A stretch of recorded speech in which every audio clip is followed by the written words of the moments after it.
Sige, dito na lang ako. Dito na lang ako tayo para lahat kita ko na. So, magandang, ano na ba? Magandang umaga po sa lahat ng mga anak ng Diyos. Amen. Praise God. Talagang napakabuti ng ating Panginoon na tayo po ay nandito. Ang ating oras is 11:10. Tama na? Alas 11.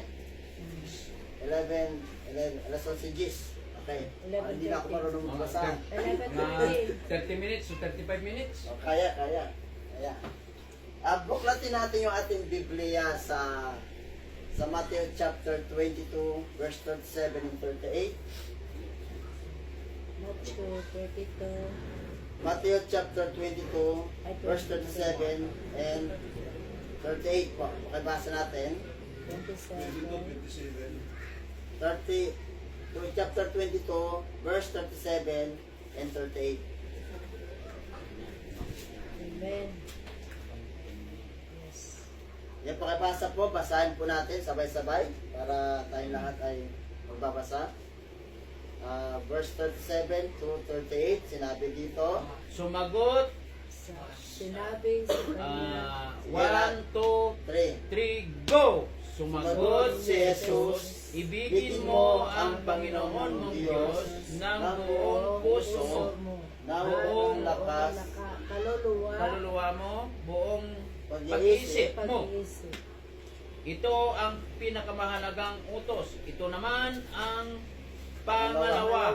Ibigin mo ang iyong kapwa gaya ng pag-ibig mo sa iyong sarili. Sa dalawang utos na ito, nakasalalay ang buong kautusan ni Moises at ang katuruan ng mga propeta. Okay, pala yan. Hanggang 39 and 40 pala yan. Sige. Ang aking tema ay isa sa pinakamaganda na dapat natin maunawaan bilang anak ng Diyos. Amen. Ang ating tema, tanong to eh. Tanong to sa ating sarili. Tunay ba ang pag-ibig ko sa Diyos at sa aking kapwa?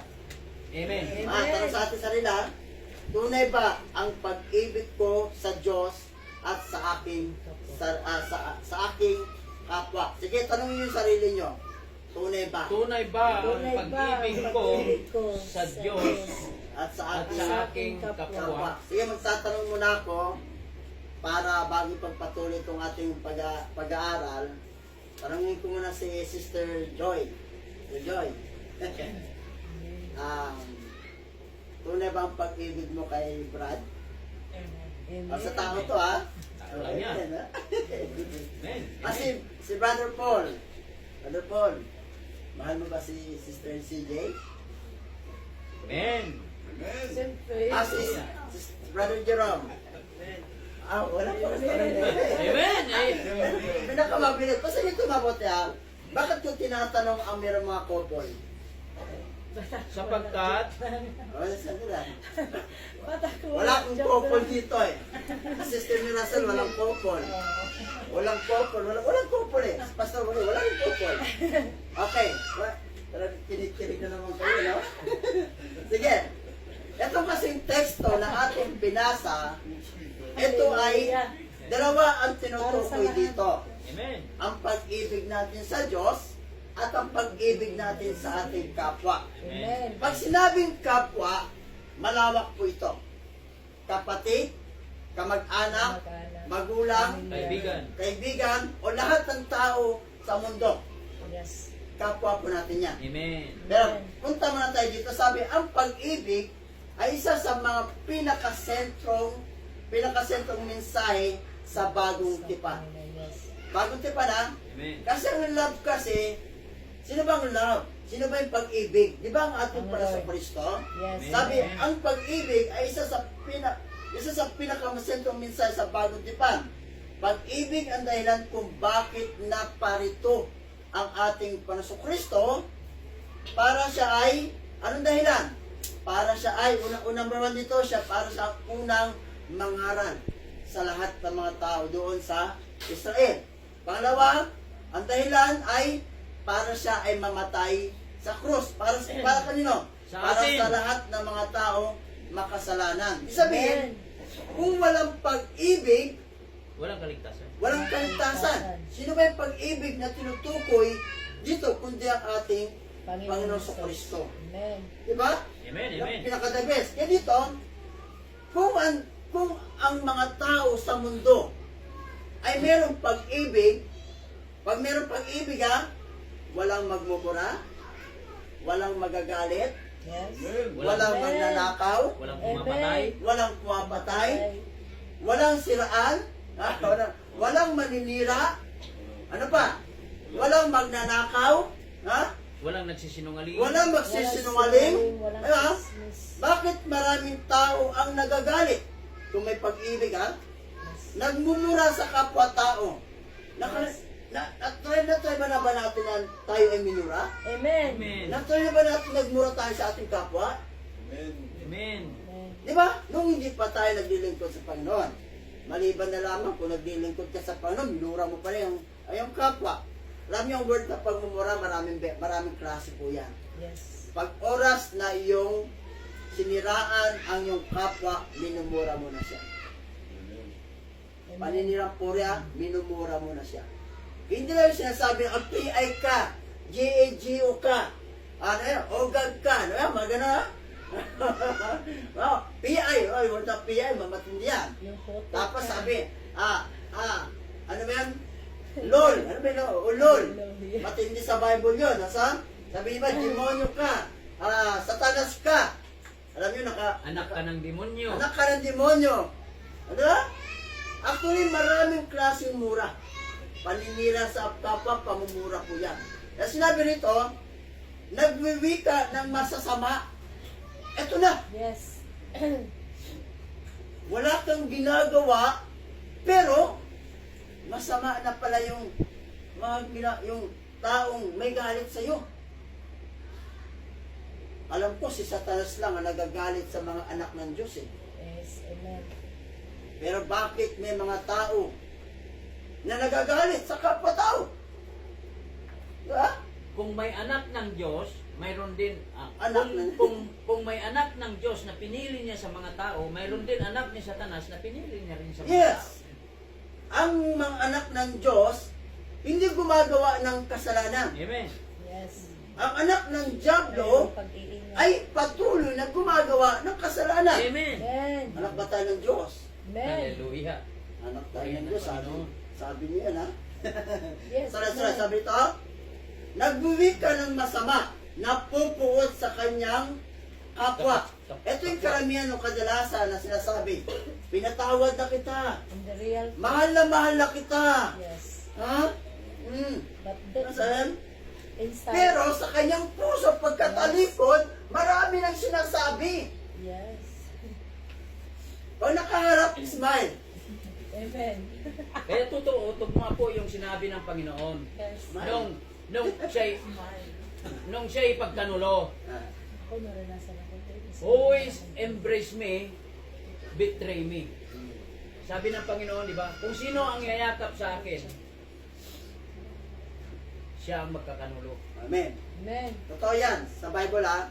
Kaya dito sa atin, bago natin yung balikan yung teksto sabi rito, nagwiwi ka na masasama, napupuot sa kanyang kapwa, sakim. Hallelujah. Yes. Kung meron tong pag-ibig sa Diyos ano sinabi ng Diyos? Ibigin mo ang Panginoon mong Diyos ng buong puso. At sa isip. Hindi sinabi dito na 50%. Hindi sinabi dito na 60, 70, 80, 99%. Wala Buo. sinabi. Buo. Ano sabi? Buo. 100% na pag-ibig mo sa Diyos. Buo. Amen. Buo. Buong buo. Yan hindi pa pwede sa may mga popula ayoko na mayroon akong kahati. Buong puso mo. Ayoko mayroong pangalawa, pangatlo, pang-apat. Ayoko. Gusto ko ako Buo. lang. Amen. Payag ka ba, Jerome? Jerome Imakate? Wala. Brother Paul, payag ka ba may kahati? Wala. Lahat po. Wala. Mas lalo si Brother Enteng, hindi pa payag na may kahati. Ha? Hallelujah. Totoo yan. Mas lalo ako. Lalo Ayaw ko may kahati. Ako din. Pag may kahati ako, sige na. Iisa lang Luwalay na ang puso tayong sa dalawa. Yes, amen. Na? Ang Sinabi pag-ibig dito, ko sa Diyos, walang kahati talaga. ang word kasing sakim, matindi po ito. Anong meron sa kapitbahay, meron din siya. Oh, uy, ganda ng kanyang tuwipi, dapat meron din ako. Uy, ganda ng, uy, dapat meron din ako. Ganda ng kutsiyo. Ang ganda ng jowa niya maganda, ako rin meron din ako. Sakit. May baril ako, manunutok ako. Totoo yan. Sunod, sabi nito, mayabang. Ito na. Kahit pa ang lingkod ng Diyos, kahit naglilingkod ka pa sa Panginoon, kung hindi ka mag-iingat, pwede kang pasukan ng Espiritu sa taas para ikaw ay magyabang. Yes. Sa tingin nyo kaya sa akin, sana ko mayabang. Your act. Action. Your action. Your action. Tangkay ko kaya. Nung Sorry, ako po Pastor. ay lumaki po sa squatter. Saan ako pinanganak? Sa Quiapo. Alam niyo yung Quiapo? Opo. Lugar o pugad ng mga sindikato yan. Oh, parang si Tan. Yung batang Quiapo, no? Opo. Pugad ng sindikato po yan. Diyan ako ipinanganak kami, 4 na magkakapatid. Diyan po ipinanganak sa Quiapo. Yung pinagsushootingan nila Coco Martin, yung gilid doon na meron doon yung bahay namin dati. Kaya alam ko yun. Di ba mga kababata namin doon, naging artista na. Kung makita nyo ang aking panlabas na kaanyon mayabang, pero sa puso ko, hindi ako mayabang. Amen. Amen. Saan ba tumitingin ang Diyos? Sa panglabas o panloob? Pangloob. Pangloob. Yes. Amen. Kasi kung basihan natin puro panlabas, ay talagang lahat tayo maghuhusgahan. Yes. Grabe naman yung Amen. pastor na, grabe naman yun. Ay, grabe. Ang daming grabe. Diba? Sobrang grabe. Sana all grabe. Opo. Ha? Kung makakasama nyo na ako, tandaan nyo mabuti, kung makakasama nyo na ako, kung ano makikita nyo sa akin palabas, iba ang makikita nyo pag ako'y kasama nyo na. Amen. Marami talagang ayaw sa akin. Alam nyo kung bakit? Mayabang ang kumilos eh. Ang tutusin, sinabi na sa akin yan. Wala kasi si Erwin Padilla kung O totoo yan, yung aming pastor noon sa Cebu. Maraming beses ako napapagtripan. Maraming beses ako nabubugbog dahil sa kilos ko. Pero ang hirap baguhin eh. Hirap. Buti nga, may binabago ko din. Dati lakad ko noon, ganito. Ano? Ngayon lakad ko noon, kasi atin dito. Sabi ng pastor, pwede bang ibaba mo yung dito? Sige, dito. Yeah? Totoo yan. Lumaki ako sa Quiapo. Nakuha ko ang pag-uugali noon kasi dati hindi ko si pinagmamayabang ang sarili ko Marunong na ako, edad pa lang ng 6 years old, marunong na ako manigarilyo. Sa edad ng 6 years old, marunong na ako uminom ng alak. Sa edad ng 6 years old, marunong na ako makipagrayo. Sino nagturo? Sa karakter ng Quiapo. Kaya pag pupunta kayo sa lugar doon at wala kayong kakilala at huwag kayong magyayabang doon kasi hindi kayo makakalabas ng buhay doon. Maliban na lamang kung kilala ka doon. Kaya pag ako pupunta doon sa Quiapo noon, kamusta na? Uy, kamusta ka na? Uy, nandiyan ka pa rin. Sino ka nga ba? Si Toto to. Kasi ang pangalan ko doon, Toto. Ano ba ibig sabihin ng Toto? Di ba Bugoy? Bugoy. Bugoy yung Toto. O, natawa na siya. Sige. Binago na ng nanay ko ang pangalan Toto nung ako'y dinala sa kampunan. Yung aming buhay, yung aking buhay, aming buhay magkakapatid, hindi maganda. Nadala kami sa Boys Town, Ayan. sa Marikina. Buhay na patutuo po yan. Pastor Buhay na po Valerio. ito, si Monique Wilson, kilala niyo si Monique Wilson? Lea Salonga, kilala niyo? Yes. Napunta kami diyan sa kanilang bayan punan.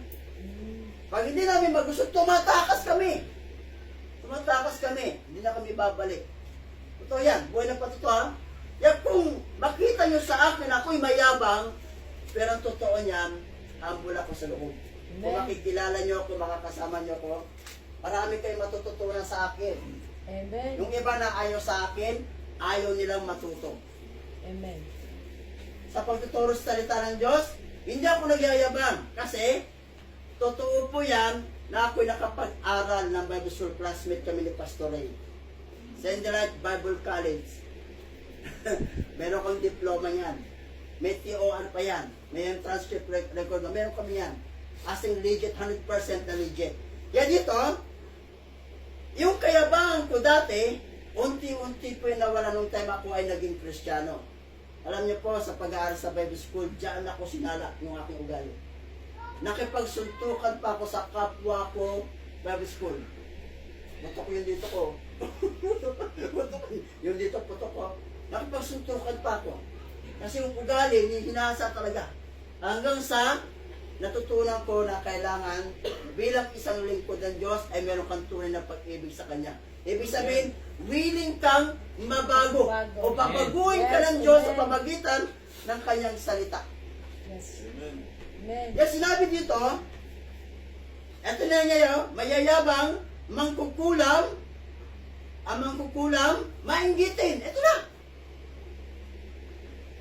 Pag may pag-ibig ka sa Diyos, kailangan hindi ka mainggitin. Yes. Amen. Naglalasing! Alam niyo yung word na paglalasing? Talamak. Doktrina po ito, talamak to sa maraming mga Kristiyano. Pastor ako! Born again ako! Pero, tumutungga. Sabi ko, ang word na Christian o born again, dapat matutunan ng tao.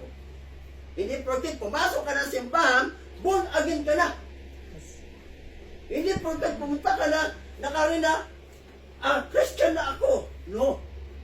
Kaya pag meron ko na-encounter na mga ganyan Christian na tapos gumagay, naninigal di pa, sinisita ko po yan, kapatid.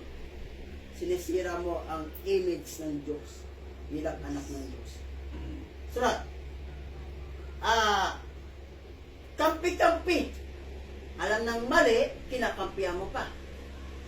Ha? Naninirang puri, ito na. Naninirang puri, suwail, mga taksil, makasarili, at iba pang mga masasamang ugali sapagkat sila'y walang tunay na pag-ibig sa Diyos. Amen. Sinabi dito, malinaw na sinabi ng Panginoong Kristo sa lahat ng kanyang mga anak at sa mga taong gustong maging pamilya ng Diyos, sinabi dito, ibigin mo ang Panginoon Diyos ng buong puso. Amen. Amen. Buong puso pala kapatid, buong puso. Sis, buong puso. Brother, sister, lahat tayo dito sabi, ang hinihingi ng Diyos na pag-ibig sa Kanya ay 100%.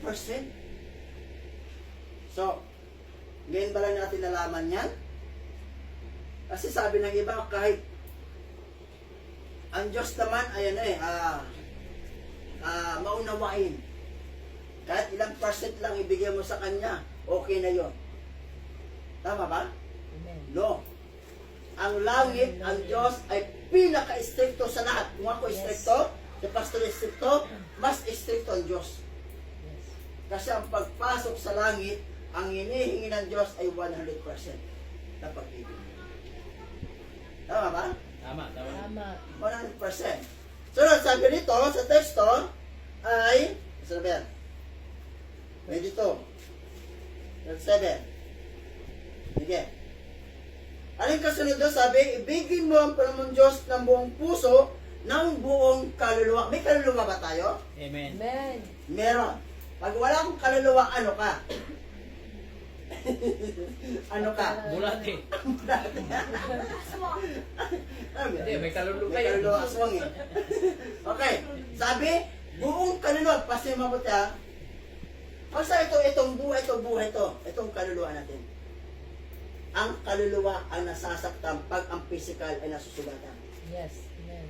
Ang physical ay walang pakiramdam pag wala ng kaluluwa. Napansin yung patay. Amen, amen, amen. Kahit sigawan mo yan, sige daw, siguro dyan, hindi ka marinig kasi wala ng kaluluwa. Kahit saksakay mo pa yan, hindi hindi.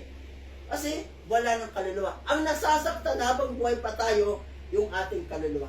Physical. Ang ating kaluluwa, pag namatay sa kasamaan, ay tatapon sa impyerno at masasaktan. Ang ating kaluluwa, pag tayo namatay at patuloy tayo naglilingkod sa Panginoon, tayo rin ang dadalhin sa langit, sa paraiso. magkakaroon tayo ng kaginawa. Oh, yes! Lord, maraming salamat, Lord. Hallelujah! Hallelujah! Sa langit po, hindi na po tayo magkakakilala. Hindi na po kayo magjowa sa langit, ha? Hindi na kayo mag-asawa sa langit. Hindi na po. Sa langit po, lahat tayo doon ay magkakapatid. Pero hindi mo alam kung anong pangalan na ibinigay sa'yo ng Diyos. Pagdating sa langit, merong batong puti na nakasulat ang pangalan mo doon na ikaw lang nakakalamatan ng Diyos. At sa langit, hindi na kailangan, ano ang pangalan mo? Ako nga pala siya eh. Wala na po yan. Kasi doon, hindi na kailangan tanungin anong pangalan mo, kinawala na. Doon, pantay-pantay tayo doon. Doon lahat ay gwapo, magaganda. Kung pangit tayo dito sa mundo, pagdating sa langit, gwapo at gwapa tayo sa langit. Okay ba sa atin yan? Amen. Kung itong mukha ko pangit, pagdating sa langit, ay gwapo na ako na tuloy. Amen. Amen. May pag-asa pa tayo. Nasa sa gwapo. Malaki May ang pag-asa. pag-asa pag pumuti. Okay lang. Kaya ang maganda at pogi, lalong gaganda pa. Ay, siyempre, ang totoo yan ba yan? Kaya sabi ng Diyos, ibigay mo ang iyong Buong puso. Romans chapter 12 verse 2, sabi doon, verse 1 sabi, ialay mo Alay mo. ang iyong pakibasa na, basahin natin. Romans chapter 12 verse 1, pakibasa po Sister Lizzie. Pakibasa. Romans chapter 12 verse 1.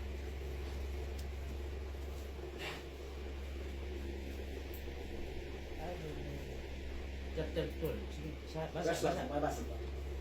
Kaya nga, mga kapatid, alang-ala sa mga saganang habag ng Diyos sa atin, ako'y nakikiusap sa inyo na ialay ninyo ang inyong sarili bilang isang handog na buhay, banal at kalugod-lugod sa Diyos. Wow, amen. Ito ang karapat-dapat na pagsamba ninyo. Napansin niyo about in verse 12, chapter 12 verse 1, no? Amen. Sabi, ialay ninyo ang inyong sarili bilang handog na buhay. Ibig sabihin, itong kaluluwa natin, itong buong ating pagkatao, physical, kaluluwa, espiritu, buong pagkatao, sabi, iaalay natin sa Diyos.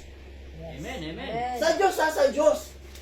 Hindi sa pastor. Sa Diyos mo ialay. Ibig sabihin, ang ating buong katawan, ang ating buong pagkatao, ay ipaggamit natin sa gawain ng Panginoon. Amen. Amen. Yun daw ang karapat-dapat na pagsamba natin sa Diyos. Ang ating buhay ay ipagamit sa ministry ng ating Panginoon.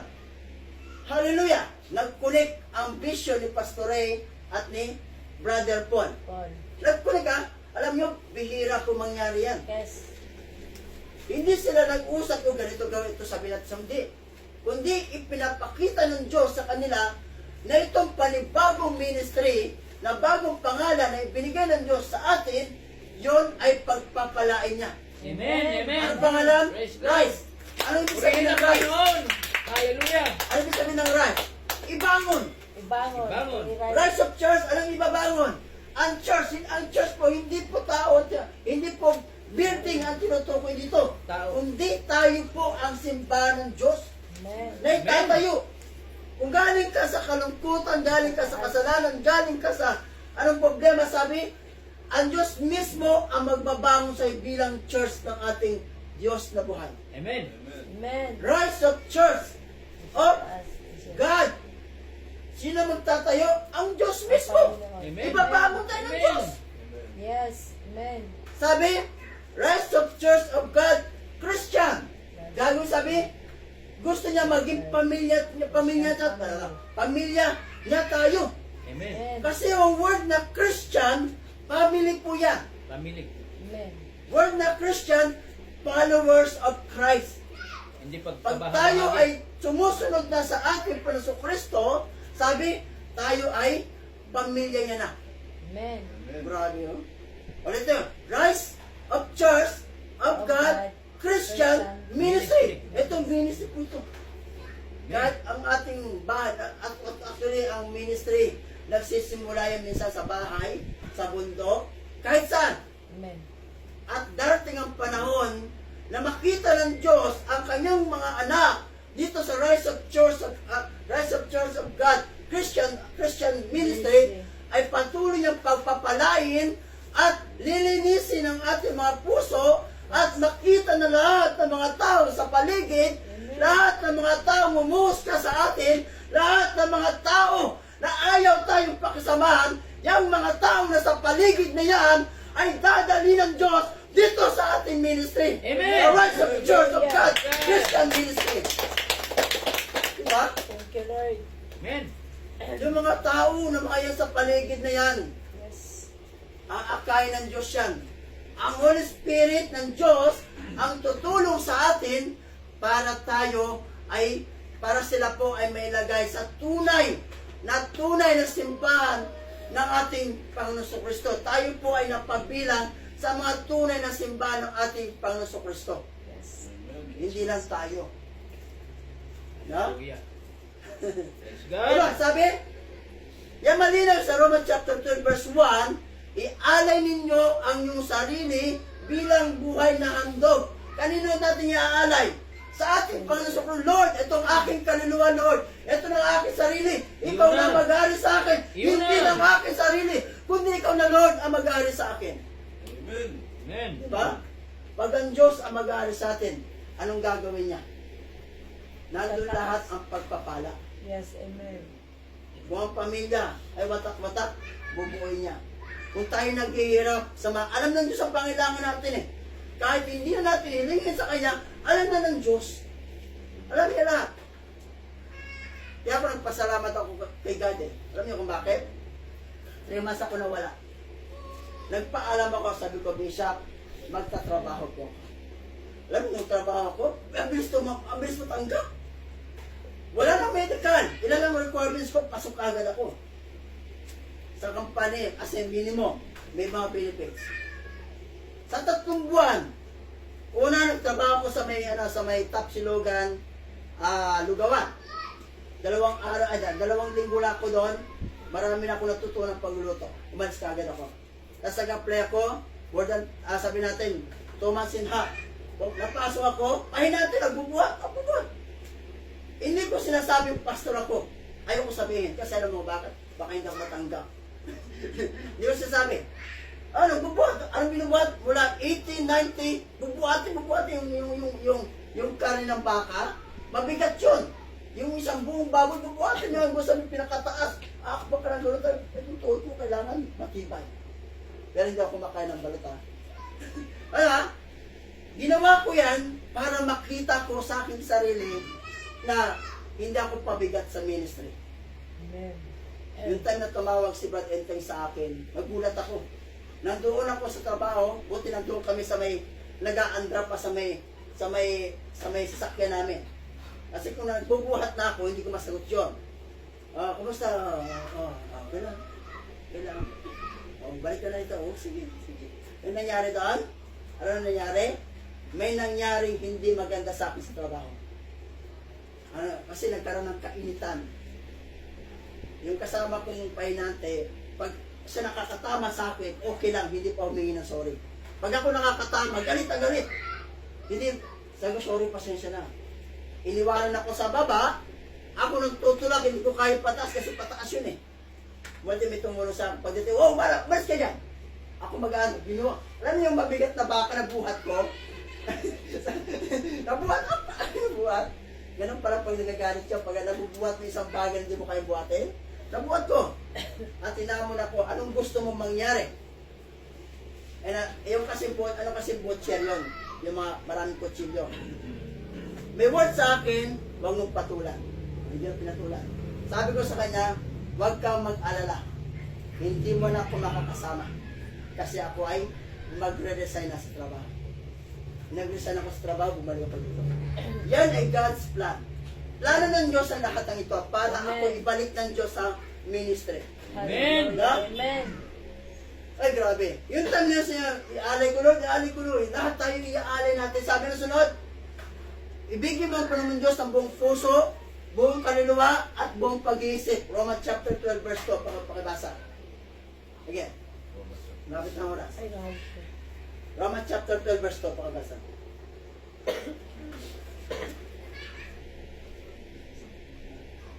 Huwag kayong makialis sa takbo ng mundong ito. Sa halip, hayaan ninyong baguhin ng Diyos ang inyong pag-iisip upang maunawaan ninyo ang kanyang kalooban.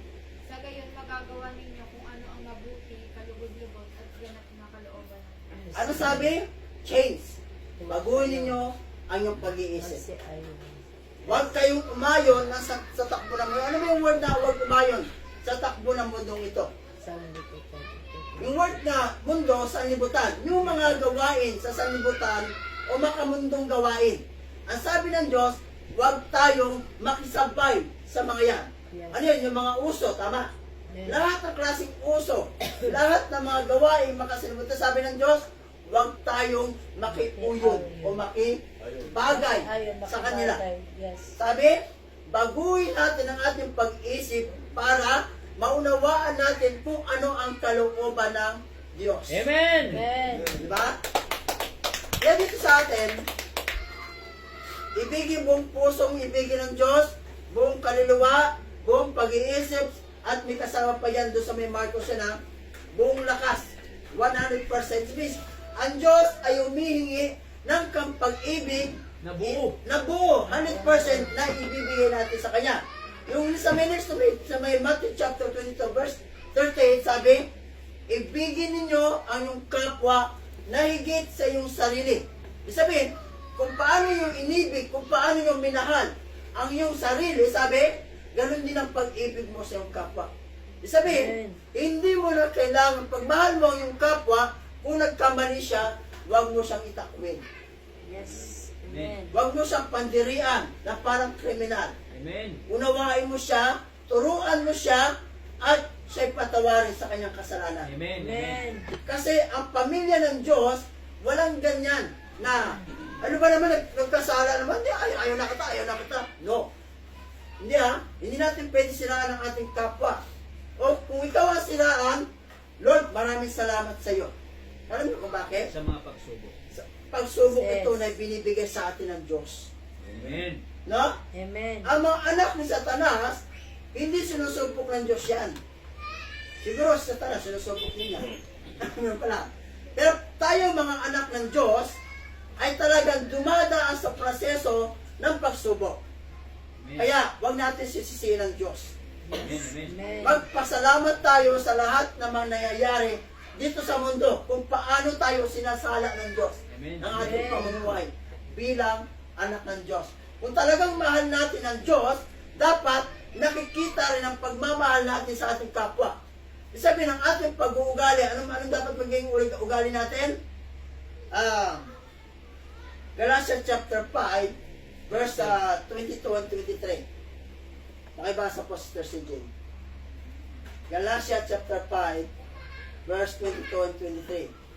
Yung meron ganyang pamumuhay, Galatians. chapter 5, verse 22 and 23.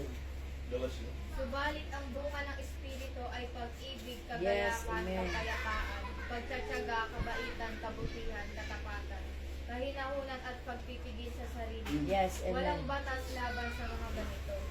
Pasingabot siyam po yan. Siyam. Yan ang dapat maging pamumuhay, yan yung mga katangian na meron sa atin, na ibinigay ng Diyos sa atin. Kasi yan ang katangian ng Diyos na ibinigay sa atin, sabi the nature of love. Yung pamumuhay ng Diyos ay meron din sa atin. Nung siya yung pinanganak sa mundo, na hindi siya nagkasala, ganun din ang gagawin natin. Hindi tayo gumante ng api sa atin, ganun din ang gagawin natin.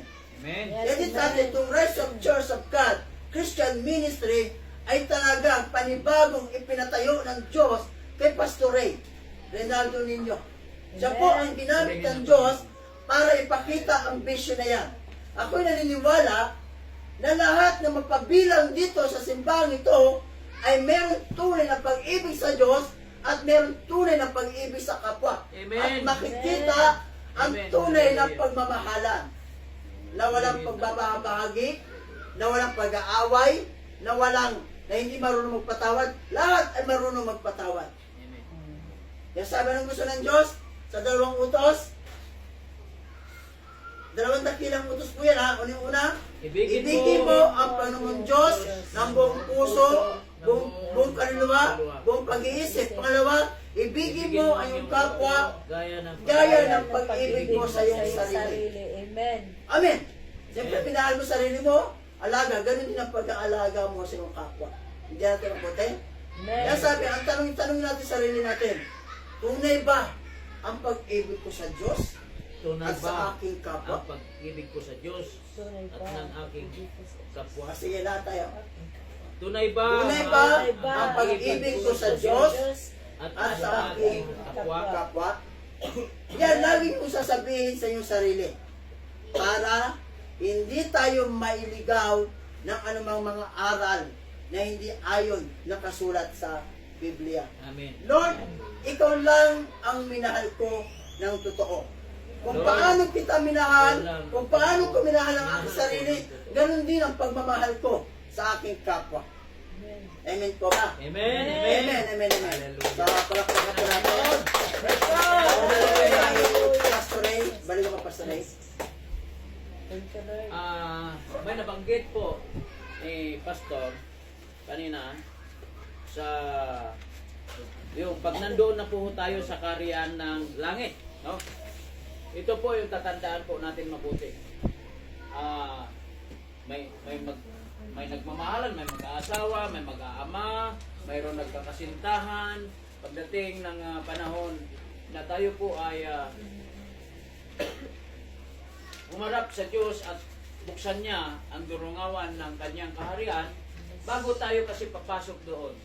Sinabi kanina, hindi na tayo magkakakilala doon at tayo po ay ang tanging makikita lang sa atin doon ay magkakapatid. Magkakapatid bilang mga anak ng Diyos. Sapagkat, ganito po yan. Huwag natin dibdibin. Baka mamaya, anak, sayang, hindi ko pala makikita, hindi ko pala kilala na ang aking minamahal doon.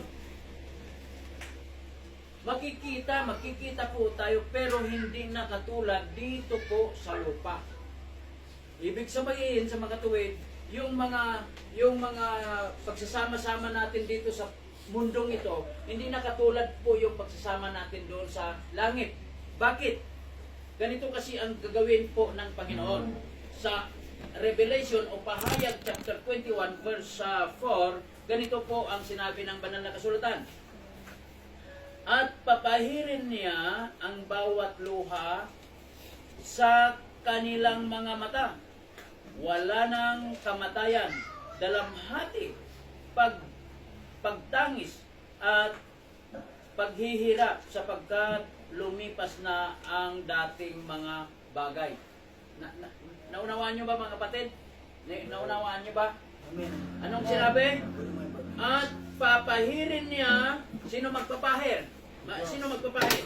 Sa ating mga lupa ay luha, ang Panginoon. At ang bawat luha, papahirin niya ang bawat luha sa kanilang mga mata. Wala nang kamatayan, dalamhati. Pagpahid ng ating luha pala, madilit na ang ating memory. Madilit na. Kung ano man ang mga mabubuting ginagawa natin kapwa, sa asawa, sa anak, ay wala na po. Sa kasintahan, ay wala na po doon ang pagnanasa. Wala na po. Nadilit na. Nabura na. Kaya, doon wala nang kamatayan, dalamhati, pagtangis at paghihirap sapagkat lumipas na ang dating mga nakaraan, dating mga bagay o nakaraan. Mga kapatid na minamahal, linawin po natin yung version sapagkat hindi na po pwede na mayroon pang hinagpis doon sa kaharian ng Diyos. Hindi na kailangan pa na tayo po ay maniningil ng pautang doon. Hindi na kailangan pa na grabe ka naman. Inayaya ka na nga doon pupunta sa Paris. Ayaw mo pa. Wala na po yun. Wala na po yun. Grabe ka naman. Hindi ka man lang nagpabalato. Mayroon ka naman pera. Wala na po yun. Wala na pong pagnanasa ng bawat isa sa atin doon, kundi nakatuon na lang po tayo sa paglilingkod sa Diyos. Kaya napakasaya po ang buhay na natin na ibibigay ng Diyos sapagkat ibibigay na po yung crown of life, yung korona ng buhay na walang hanggan. Kaya ayaw na ng Panginoon na mayroon pa masasaktan tayo doon. Hindi na tayo pwedeng, hindi na papabayaan ng Diyos na tayo po ay makakaranas ng pagdalamhati. Wala nang kamatayan nga eh.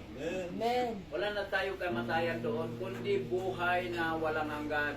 Kaya mga kapatid na minamahal, ipanatag na po natin ang ating pag-iisip ngayon sa puso natin na maglingkod sa Panginoon upang ang mga bagay na ito, yung pahirin ng Panginoon ang ating luha.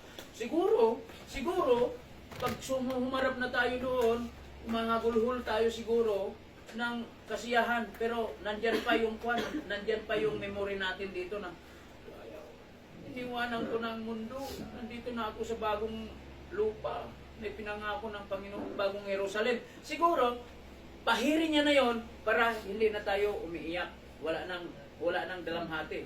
Tinanggal na yung luha natin. Yun pala yung pagdidelete ng Panginoon upang wala na tayong memory. Amen. Na maalaala pa sa mga bagay na nangyari sa atin dito sa mundo. Amen? Amen. Hanggang doon na po ang aking idinugtong at maraming salamat na naunawaan natin ang kahalagahan ng mensaheng ito na.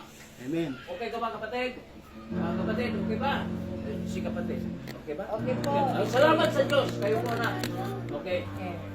Maraming salamat.